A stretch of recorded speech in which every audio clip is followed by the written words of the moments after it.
What's up, Soul Nation? Ginger Prime here, and today I just want to share the love of Phantasy Star Online 2 with you and hopefully answer some questions that you might have. We've been streaming the game over Work to Game, and a lot of questions come up, like, is this game truly a free-to-play game? Is it, predatory in how it handles its cash shop? Because obviously this game at some point needs to make money, and I figured I'd take this time to kind of address it as we look forward to 2020.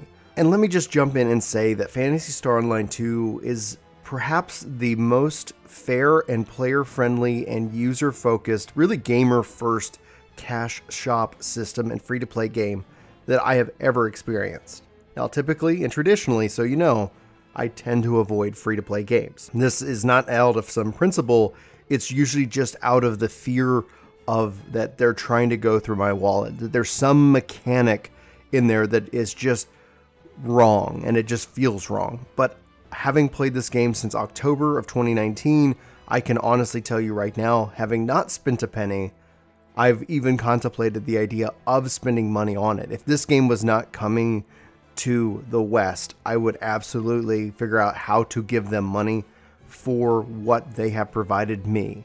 And that's just unimaginable entertainment. Like, I am really, really in love with Phantasy Star Online 2, and I cannot wait for everybody to experience it. If you're watching this video, you should absolutely go and play this game. If you're thinking about jumping in on the Japanese servers, go and check out arcslayer.com. Link will be in the description below so they can help you get started. We also play on Ship 2 over there. I think the simplest and easiest way to convey this is that everything that you can buy in the cash shop can be earned in-game. And that, I think, takes a lot of pressure off, because if I'm going to be willing to grind and and more, that is essentially what it is. The other thing is that there's not really letting you spend money to advance further in the game itself. So there's really no power play here. There's no pay to win type environment. There's none of that. It's really focusing in on cosmetics and on convenience. And that convenience piece makes sense. Like, I think it's fair in what they give you. They give you a lot of storage. They give you a lot of opportunity. But there is a lot of loot in this game, and I often find myself filling up on my inventory space, but that can be increased. There's also an optional subscription option that opens up a couple other features, but those features themselves can also be earned by just playing the game with various in-game currencies, and it's really going to be up to you, the player. I know many people who have played this game for years and years and years, and they've really enjoyed it, so much so that they've actually had to go out and figure out how to give them money in Japan. And that's possible. They've done that a couple times. But the game itself seems to be so incredibly popular in Japan. I cannot wait for you guys to get to go hands-on with it. If you're curious about where this might fit in your world, the free-to-play nature, the pick-up-and-play aspect, the fact that I can play with many people of different level ranges at any point, and the variety of content that is offered, and for the North America, launching with Episode 4 and the 9 base classes, with the rest to come, hopefully maybe with an accelerated schedule. And the fact that they're still updating this game in Japan right now gives me a lot of hope for the future of Phantasy Star Online, especially here in North America, where, and we can hopefully see this come to Europe, hopefully really soon. I know there's a lot of words of hope in this, because I am very much excited and looking forward to when you get to go and you get to go play this game and you get to let me know what you think. I really love the gameplay, and I love the diversity of the classes. I love everything about this game, so much so that I know that when it launches, I'm planning on spending money. If nothing else, I am planning on giving them a nice little $60 thank you for bringing this game to the West. And I'm hopeful that we'll also see some kind of integration with Game Pass, because obviously its relationship with Microsoft could end up being very key. Is Phantasy Star Online 2 worth it in 2020? Absolutely. If this game wasn't coming to the West, I would absolutely be encouraging you to go check out ArcSlayer and go get a character on the Japanese server side. They have, the folks at ArcSlayer have made it so easy to be able to jump in and play this game. And there's no more like kicking out North American players, which is really handy, ultimately. So it's been a lot of fun to be able to kind of experience this game and also be educated on 8 years of content. Really, the debate right now within the community, especially with the veterans, is Will they move over full time, or will they maintain a balance between playing the two different characters? Because they've invested a lot of time, and that time in and of itself comes with memories and comes with those connections with their teams, with their cosmetics, with their look and feel.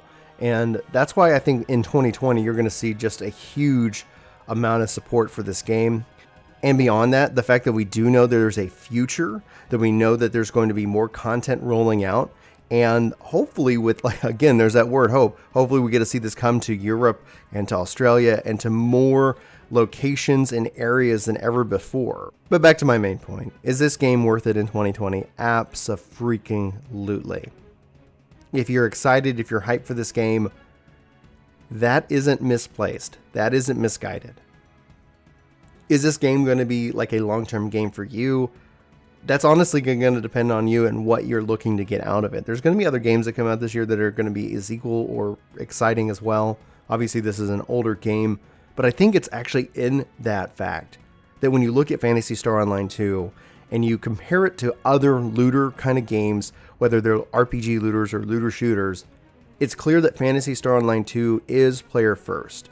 It's clear that they let you make mistakes and they let you experiment and they give you the tools to succeed or to be creative and just kind of go crazy, right? And that's some of the beauty of the game itself, where I would say some modern games are more focused in on trying to get a huge volume of players, that they keep those training wheels on because it allows for players who might not necessarily want to experiment or have that ability, that it kind of keeps them in their lane. And so it's really refreshing. Phantasy Star Online 2 is incredibly refreshing of a game, especially as an RPG fan and an online game. And they make it so easy to jump in and play and experiment and have fun with your friends. And that's what it should be about. So again, like I said, this might be an 8-year game for you, a 10-year game for you. This might be a game that you come in and play every couple of months. The fact that there is no upfront cost is going to give you the ability to jump in and see if it's something for you, and that makes the worth all the more better. I praise it because, I come from Phantasy Star Online.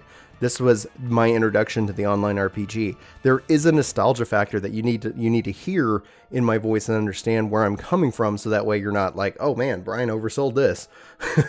And that's because there is just a love I have for Phantasy Star. There's a love I have obviously for Final Fantasy. I always really enjoyed that JRPG aspect, and just what they've done here, it's truly incredible. And I cannot wait for you to experience it with me, and I cannot wait to experience and understand and hear your words firsthand when you get to go hands-on with it. Hopefully here, again in hopefully a couple weeks, if nothing more. We'll keep updating kind of this idea, this review itself. I don't typically do scores. I know that people, if you want to give it a score, give it 1 billion. That's how much I'm in love with it right now. But obviously that's going to vary person to person. You might get a lot out of it, and honestly, the thing that makes this better than anything else is playing with friends. When I go log in and it's just me kind of running some content, it can feel a little repetitive, and that's okay. Like, that's the nature of a grind. It's like, hey, you have all of this stuff to do, go and do that stuff, and then do that stuff again. But when you're playing with friends and you're just being ridiculous and you're just having a good time, that's really what makes the difference out of it. That makes the whole thing. That takes the cake, in my opinion. Anyway, I'm going to leave you with that. Let me know if you have any questions about this game in the comments below. Let me know if you're excited about Phantasy Star Online 2. And even if nothing else, let me know what you're looking forward to as your starter class. Like, there's going to be 9. We've covered those in another video if you're curious. Check those out. Love to hear your thoughts. And yeah, I'll see you guys Starside pretty soon. So anyway, for Ginger Prime, thanks so much for watching this video. I hope you have an incredible day, and I'll talk to you soon. Take care.